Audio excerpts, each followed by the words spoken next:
श्री कृष्ण की पत्नी सत्यभामा को एक बार अपनी सुंदरता पर घमंड हो गया। तब श्री कृष्ण ने एक युक्ति से अपनी पत्नी सत्यभामा के साथ साथ गरुड़ और सुदर्शन चक्र का अभिमान भी चकनाचूर कर दिया।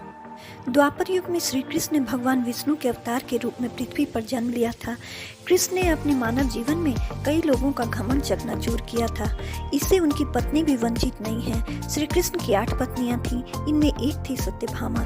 सत्यभामा को एक बार अपनी सुंदरता पर घमंड हो गया। तब श्री कृष्ण ने अपनी ही रानी का घमंड कैसे चकनाचूर कर दिया, आइए जानते हैं। एक बार श्री कृष्ण द्वारका नगरी में अपने महल के अंदर सिंहासन पर बैठे थे। तभी उनकी पत्नी सत्यभामा आई और कृष्ण से कहा कि आपने त्रेता युग में श्री राम का अवतार लिया था। उस समय आपकी पत्नी सीता थी, क्या वह मुझसे भी सुंदर थी? श्री कृष्ण को समझ आ गया कि सत्यभामा को अपनी सुंदरता पर घमंड हो गया है। उन्होंने तुरंत कोई जवाब नहीं दिया। वहाँ पर गरुड़ और सुदर्शन चक्र भी मौजूद थे। तभी गरुड़ ने भी अभिमान के स्वर में कहा कि प्रभु, इस संसार में मुझसे ज्यादा गतिमान कोई है क्या? सुदर्शन चक्र ने भी अपने अंदर के अभिमानी रूप को जगाया और कृष्ण से कह दिया कि इस संसार में मुझसे ताकतवर कोई है क्या? कृष्ण को समझ आ गया कि इन तीनों को अभिमान हो गया है।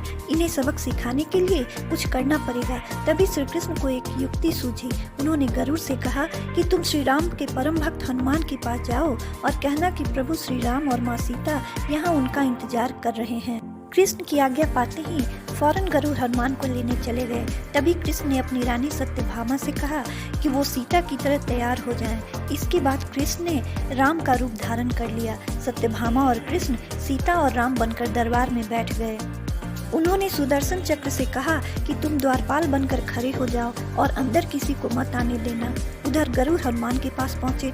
उन्होंने हनुमान जी से कहा कि द्वारका नगरी में प्रभु श्री राम और माँ सीता उनका इंतजार कर रहे हैं। आपको बुलावा भेजा है, आप मेरी पीठ पर बैठ जाइए, मैं आपको ले चलूंगा। हनुमान ने गरुड़ से चलने के लिए कहा और बोला कि वह खुद वहां पहुंच जाएंगे। गरुड़ को लगा कि एक वानर मुझसे तेज कैसे चल पाएगा, इसलिए वह हनुमान को वहीं छोड़कर उड़ गए।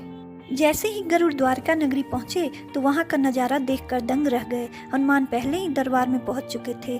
गरुड़ को अपनी गति पर जो अभिमान था वह चकनाचूर हो गया। उन्हें लग गया कि वह संसार में सबसे तेज प्राणी नहीं है। वहीं जब राम का रूप धारण किए हुए कृष्ण ने हनुमान से पूछा कि द्वार पर तुम्हें किसी ने रोका नहीं, तो वे बोले कि सुदर्शन चक्र ने मुझे रोका था, लेकिन मैंने उसे अपने मुंह में लिया और अंदर आ गया।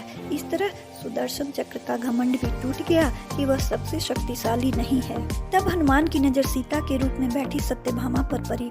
हनुमान ने पूछ लिया कि प्रभु, सब कुछ तो ठीक है, लेकिन आपके पास ये दासी कौन बैठी है?